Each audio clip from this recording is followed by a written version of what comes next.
Hi friends, मैं उपेंद्र कुमार पांडे। आप देख रहे हैं पंडित उपेंद्र स्टडी क्लासेस में। गैस में जैसा कि आप लोग को आईएमईडी के चैप्टर 5 के नेतृत्व तथा अभिप्रेरणा, लीडरशिप एंड मोटिवेशन के कुछ टॉपिक आपको आज मैं बात करने वाला हूं, जो आपके एग्जाम के बेस पे काफ़ी मोस्ट इम्पॉर्टेंट है। जैसा कि आप लोग को आईएमईडी के नेक्स्ट क्लासेस में आपको चैप्टर 4 के कुछ टॉपिक आपके बारे में डिस्कशन किया था। अगर वो टॉपिक नहीं देखे हैं तो डिस्क्रिप्शन में उसकी भी लिंक दे दी है, वो जाके सारे टॉपिक सारे लेक्चर्स देख सकते हैं। चलिए, मैं जैसा कि आप स्क्रीन के माध्यम से देख पा रहे हैं, चैप्टर 5 नेतृत्व तथा अभिप्रेरणा मतलब लीडरशिप एंड मोटिवेशन क्या है। अब लीडरशिप का मतलब क्या है कि लीडरशिप का मतलब क्या है कि अगर हम किसी भी उद्देश्य से अगर कोई भी कार्य कर रहे हैं तो उनमें अनेक व्यक्तियों को मतलब बहुत सारे व्यक्तियों को शामिल करके अपने वो कार्य को इस प्रकार से कंप्लीट करवा लेना, मतलब उस प्रेरणा दे देना। ठीक है, कहने का मतलब है कि उनको उत्साहित कर देना कि वो कार्य पुनः ही आप उस कार्य को मन चाहे ढंग से वो कार्य करने में सक्षम हो जाए। तो वही सब क्या होता है आपका लीडरशिप यानी नेतृत्व हो जाता है और मोटिवेशन के अंतर्गत आ जाता है। इनसे रिलेटेड आपको इस चैप्टर में पढ़ने को मिलेगा। तो चलिए, मैं जैसे कि आप पहला वाला टॉपिक आता है, पहला वाला टॉपिक कहता है नेतृत्व क्या है। अब नेतृत्व यानी लीडरशिप क्या होता है। लीडरशिप को हम डिफिनीशन के माध्यम से देखेंगे। डिफिनीशन के माध्यम से देखने के बाद आपको पूरी डिफिनीशन समझ में आ सकती है। चलिए, मैं जैसा कि आप डिफिनीशन के माध्यम से देख पा रही हैं, कहता है कि नेतृत्व एक व्यक्ति, एक युक्ति तथा एक तरकीब हो होशियारी अथवा चतुराई है जिसके द्वारा व्यक्तियों को अपना मन चाहा कार्य कराने के लिए तैयार कर लिया जाता है। मतलब जो नेतृत्व वो है वह एक व्यक्ति है जो अपना कार्य कराने के लिए वो मतलब अपनी चतुराई के ऐसा उत्पन्न करे कि अपना कार्य मन चाहे ढंग से करवाने के लिए। आगे बात करें तो नेतृत्व एक मानवीय तत्व है जो मनुष्यों को समूह को बांधता है और अपना लक्ष्य की ओर बढ़ाने की प्रेरणा देता है। मतलब नेतृत्व ऐसा कार्य है, नेतृत्व ऐसा व्यक्ति है कि जो कोई भी कार्य करने के लिए अपना मन चाहा किसी भी श्रमिकों के माध्यम से उन्हें अपने और प्रेरणा देकर मतलब प्रेरणा देकर उस कार्य को मन चाहे ढंग से उस कार्य को कंप्लीट करवा लेना ही ये सब किसके अंतर्गत आते हैं, नेतृत्व के अंतर्गत आते हैं। नेतृत्व का कार्य ही है कि श्रमिकों को क्या करना, आपको प्रेरणा देना, मोटिवेशन देना। ठीक है, तो वही क्या कहलाता है, आपका नेतृत्व कहलाता है। आगे बात करें तो आगे हमारा क्या कहता है कि नेतृत्व किसी प्रबंधक की योग्यता है जो अपने अधीनस्थों के आत्मविश्वास और जोश के साथ कार्य करवाने की प्रेरणा देता है। मतलब नेतृत्व वही है, एक प्रकार से नेतृत्व को प्रबंधन मान लीजिए। प्रबंधन का कार्य क्या होता है कि किसी भी फैक्ट्री के इनपुट से लेकर आउटपुट तक जो भी प्रोसेस होते हैं इन सभी चीजों को देखभाल कौन करता है, तो आपका प्रबंधन देखता है, प्रबंधक देखता है। अब प्रबंधन देखता तो है, बाकी जो भी उसमें प्रोसेस भी हो रहे हैं उसमें जो श्रमिक लग रहे हैं उनको मोटिवेट करता है, मतलब प्रेरणा जागरूक करता है कि वो कार्य को सही रूप से सक्षम रूप से सही रूप से कर सके। ठीक है, तो वो प्रोसेस वो कार्य वो व्यक्ति कौन कहलाता, आपका नेतृत्व कहलाता, मतलब एक प्रबंधन कहलाता, नेतृत्व कहलाता है।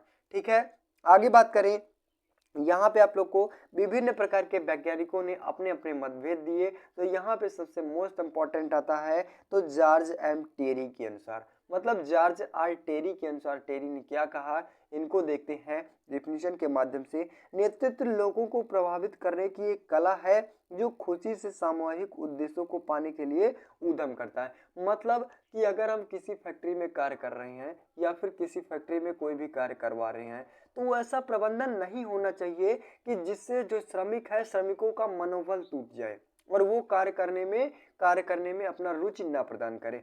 प्रबंधन को इस प्रकार से होना चाहिए कि श्रमिकों को इस प्रकार से मोटिवेट करे कि वो श्रमिक अपना दायित्व खुद न खुद बिना मोटिवेट किए ही अपने कार्य को संपूर्ण कर दे, मतलब पूरा पूर्ण कर दे। इस प्रकार से प्रबंधन होना चाहिए। ठीक है, तो कहने का मतलब है कि यही है कि नेतृत्व लोगों को प्रभावित करता है, मतलब जो प्रबंधन होता है लोगों को क्या करता है, प्रभावित करता है।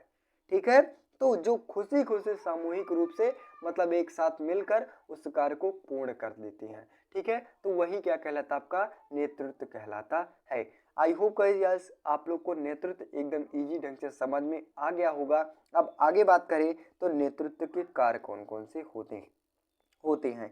नेतृत्व के कार्य निम्नलिखित प्रकार के होते हैं। वो कौन कौन से होते हैं? तो सबको एकत्र करना तथा निर्देशन करना। मतलब जो नेतृत्व का कार्य होता है, कई सारे श्रमिक हैं तो उनको एक साथ करना, ना कि बीच बीच में झगड़ा करवा देना, वो उनसे झगड़ा करवा दें, वो उनसे झगड़ा करवा दें, तो झगड़े हो जाएंगे तो पूर्ण रूप से वो कार्य संपन्न नहीं हो सकता है। मतलब कहने का मतलब है जो नेतृत्व का कार्य ये होता है कि सारे श्रमिकों को आपस में एकत्रित करना, ठीक है, और अपना निर्देशन कार्य करना। नेक्स्ट बात करें तो टीम भावना विकसित करना। मतलब कई सारे हैं तो उसमें टीम भावनाएं विकसित कर देना। नेक्स्ट बात करें तो कार्य को माहौल बनाना। मतलब जो कार्य का माहौल बना दिया जाए। कहने का मतलब है कि अगर किसी भी कार्य कर रहे हैं तो उसमें क्या हंसी थोड़ा कर दें या फिर मजाक थोड़ा बात कर दें, तो ऐसे रिलेटेड अगर आप लोग को कुछ कार्य करने में कुछ कैसे कमेंट आ जाएं, ठीक है, जिससे जो श्रमिक है उसका मनोबल और ज़्यादा बढ़ जाए तो वो कार्य को सही रूप से पूर्ण रूप से संपन्न कर सकते हैं। वायदे में क्या बीच बीच में झगड़ा करवा दिया जाए तो जो श्रमिक का मनोबल हो जाता है वो टूट जाता है, जिससे आपका जो कार्य है वो सही रूप से पूर्ण नहीं हो पाता है।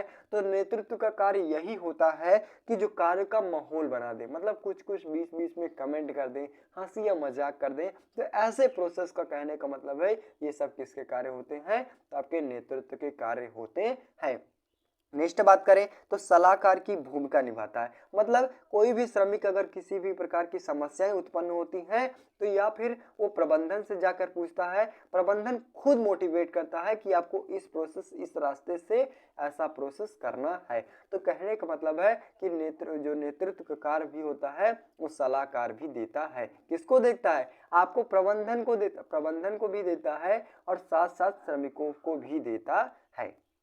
नेक्स्ट बात करें वहीं पे तो नेक्स्ट कहता है आपका प्रोत्साहन देना। आप प्रोत्साहन के अकॉर्डिंग ही आपको श्रमिक कार्य करेगा, ठीक है। कहने का मतलब है कि आप अगर किसी भी श्रमिक को 1 घंटे कार्य करवाया जा रहा है और वहीं पे बीच में थोड़ा लंच करवा दिया जाए या फिर हंसी बात कर दिया जाए, मतलब छोटी छोटी कमेंट कर दिया जाए, तो जो श्रमिक है आधा घंटा कार्य करने की रुचि रखता है, वो ज्यादा से ज्यादा कम से कम 1 घंटे कार्य करने में रुचि रख सकता है। मतलब इसको मोटिवेट कर दिया जाए,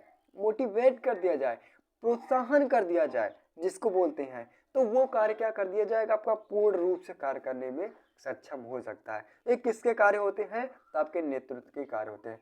श्रमिकों को मोटिवेट करना, प्रोत्साहन देना ही क्या कहलाता है, किसका कार्य होता है? तो नेतृत्व का कार्य होता है। नेक्स्ट बात करें तो अधिकारियों का प्रयोग। मतलब जो विभिन्न प्रकार के फैक्ट्री में अधिकारी होंगे तो उनका भी प्रयोग किया जाए, ठीक है। सभी श्रमिकों को आधे आधे पार्ट में अपना अपना डिपार्टमेंट चेंज कर दिया जाए कि आपको इतना देखना है, आपको ये प्रोसेस देखना है, आपको ये प्रोसेस देखना है, ठीक है। तो ये सब किसके कार्य होते हैं? तो आपके नेतृत्व के कार्य होते हैं। नेक्स्ट बात करें तो नेतृत्व के गुण कौन कौन से होते हैं। अब गुण कौन कौन से होते हैं तो आपका सबसे पहले होता है उत्साही होना चाहिए।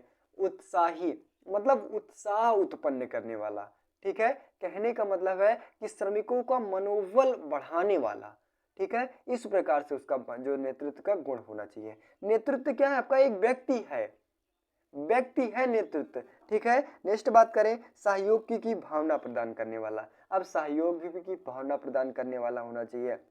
नेक्स्ट बात करने चतुर भी होना चाहिए। अब चतुर नहीं होगा तो श्रमिक उसको भी उल्लू पढ़ाया रहेगा कि वो कार्य करने में सक्षम नहीं बन रह पाएगा। मतलब कहने का मतलब है कि आपका जो नेतृत्व होना चाहिए इस प्रकार से भी चतुर होना चाहिए कि अगर कोई भी श्रमिक आनाकानी कर रहा है, मतलब इधर उधर भटक भी रहा है, तो उसको प्रेरणा करके, प्रोत्साहन करके उस कार्य को पूर्ण रूप से पूर्ण रूप से पूर्ण करवाना ही इस प्रकार से होना चाहिए, ना कि वो भी जाके बैठ जाए और वो भी अलग बैठ जाए। तो इस प्रकार से आपका नेतृत्व नहीं होना चाहिए। नेक्स्ट बात करें तो प्रेरणा देने वाला, आगे बात किया गया। नेक्स्ट बात करें भावनात्मक रूप से मजबूत होना चाहिए। मतलब सभी रूप से मजबूत भी होना चाहिए, धन के भी, ठीक है, दिमाग के भी, ऐसे प्रोसेस, मतलब कहने का मतलब है इन सभी चीजों से मजबूत भी होना चाहिए। आई होप कि यहाँ पे आप लोग को नेतृत्व क्या होता है, नेतृत्व के कार्य क्या होते हैं, नेतृत्व के गुण कौन कौन से होते हैं, एकदम इजी ढंग से समझ में आ गया होगा। नेक्स्ट बात करें तो नेतृत्व के तरीके कौन कौन से होते हैं। मतलब किस आधार पर कार्य करवा सकता है, ठीक है। तो यहाँ पे देखेंगे इसको डिफिनीशन के माध्यम से, नेतृत्व किसी लीडर विशेष के संगठन के काम कराने के लिए तरीके को ही नेतृत्व का तरीका कहते हैं। ये निम्नलिखित प्रकार से, मतलब क्या है, लीडर के अकॉर्डिंग ही उस कार्य को कितने विधियों के कार्य मतलब विधियों से संपन्न कराता है, वो क्या कहलाता है, नेतृत्व के तरीके आते हैं। ये विभिन्न प्रकार के कराता है। तो जैसा कि आप स्क्रीन के माध्यम से देख पा रही हैं, सत्ताशील तरीके हो सकते हैं। कौन सा? सत्ताशील हो सकता है, लोकतंत्रिकीय हो सकता है, और कार्य केंद्रित हो सकता है, कामगार केंद्रित हो सकता है, और परोपकारी तरीके से हो सकता है, हस्तक्षेप लिखित तथा काम बेगोरजारी युक्त तरीके से भी हो सकता है। ठीक है, ये जैसा कि आप लोग को पहले छीना झपटी के अकॉर्डिंग, ठीक है, सही मतलब एक अकॉर्डिंग के आधार पर भी कर सकता है। ठीक है, झगड़े लड़ाई के आधार पर भी वो कार्य संपन्न करा सकता है। बाद में क्या हो गया कि श्रमिकों और प्रबंधन के बीच में क्या विभिन्न प्रकार के झगड़े हो गए। ठीक है, तो क्या करता है, अगर प्रबंधन सही रूप से उसे पूर्ण रूप से पूंजी वगैरह दे दिया गया है, तो प्रबंधन का कार्य बनता है कि उस श्रमिकों से जितना पूंजी हमें दी गई है, मतलब दिया है, वो श्रमिकों को दिया गया है, उतना हमें कार्य प्रदान होना चाहिए। तो झगड़े के अकॉर्डिंग भी वो कार्य को संपन्न कराया जा सकता है। ठीक है, तो ये सब क्या होते हैं, नेतृत्व के तरीके के अंतर्गत आ जाते हैं। आई होप गाइस यहाँ पे आप लोग को सारा टॉपिक एकदम इजी ढंग से समझ में आया होगा। तो बस गाइस आज के लिए इतना ही। वीडियो अच्छी लगी हो, चैनल पे नए हो, चैनल को सब्सक्राइब कीजिए, ज़्यादा से ज़्यादा शेयर करने की कोशिश कीजिए। मिलते हैं नेक्स्ट वीडियो में, तब तक के लिए जय हिंद।